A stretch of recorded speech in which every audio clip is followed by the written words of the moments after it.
यात तुम्हाला छत्रपती शिवाजी महाराजांच्या विषयी 2 शब्द सांगत आहे, ते तुम्ही शांतचित्ताने ऐकावे अशी माझी नम्र विनंती. विजयासारखी तलवार चालून गेला, विजयासारखी तलवार चालून गेला, निद्र्या छातीवर हिंदुस्थान हालून गेला, वाघनाकांनी अफजल खानचा कोत्रा पाडून गेला, स्वर्गात गेल्यावर ज्याला देवांनी झुकून मुद्रा केला, असा मर्द मराठा शुभा होऊन गेला, असा मर्द मराठा शुभा होऊन गेला. आज या मातीत जन्मलेल्या मुलाला सांगावं लागत नाही की छत्रपती शिवाजी महाराज कोण होते, कारण इथली मातीत त्या जमान्यात शिवछत्रपती हे नाव कोरून ठेवते. शिवछत्रपती हे नाव भारतातच नव्हे तर संपूर्ण जगाच्या कानाकोपऱ्यात पसरलं आहे. कोण, कुठल्या जातीचा, कुठल्या धर्माचा याचा विचार न करता मी फक्त शिवरायांच्या कामाचा आणि फक्त शिवरायांच्या कामाचा.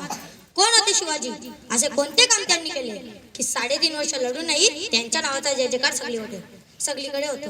इथल्या लोकांना चढा, इथल्या दर्याकोण्यांनाही विचारले की छत्रपती शिवाजी महाराज कोण होते, तर ते सांगतील रुद्राचा अवतार तो आगाचा ठसा होता, रुद्राचा अवतार तो आगाचा ठसा होता. विचारत्या सह्याद्रीला आणि विचारत्या सागरी लढ्यांना माझा शुभा कसा होता, माझा शुभा कसा होता. खरं तर छत्रपती शिवाजी महाराजांचं नावच असं आहे की त्यांच्या नावाची प्रत्येक अक्षर त्यांच्या कार्याची, पराक्रमाची महती सांगणारे व सर्वांना प्रेरणा देणारे आहे. च म्हणजे 36 शक्तींचे बल असणारे, त्र म्हणजे त्रस्त मुघलांना, प म्हणजे परत नविणार, ती म्हणजे तिन्ही जगात जाणार, शी म्हणजे शिस्तप्रिय, वा म्हणजे वाणीत तेज, जी म्हणजे जिजाऊचा पुत्र, म म्हणजे महाराष्ट्राची शान, हा म्हणजे हार न मानणारे, रा म्हणजे राज्याचे हितचिंत, ज म्हणजे जनतेचा राजा, ज म्हणजे जनतेचा राजा.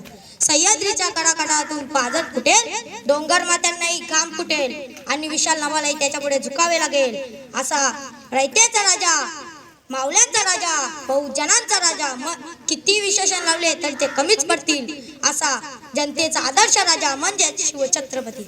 शब्दही पडतील अपुरे अशी शिवरायांची कीर्ती, शब्दही पडतील अपुरे अशी शिवरायांची कीर्ती. राजा शोभून दिसे जगती, अवघ्या जगाचा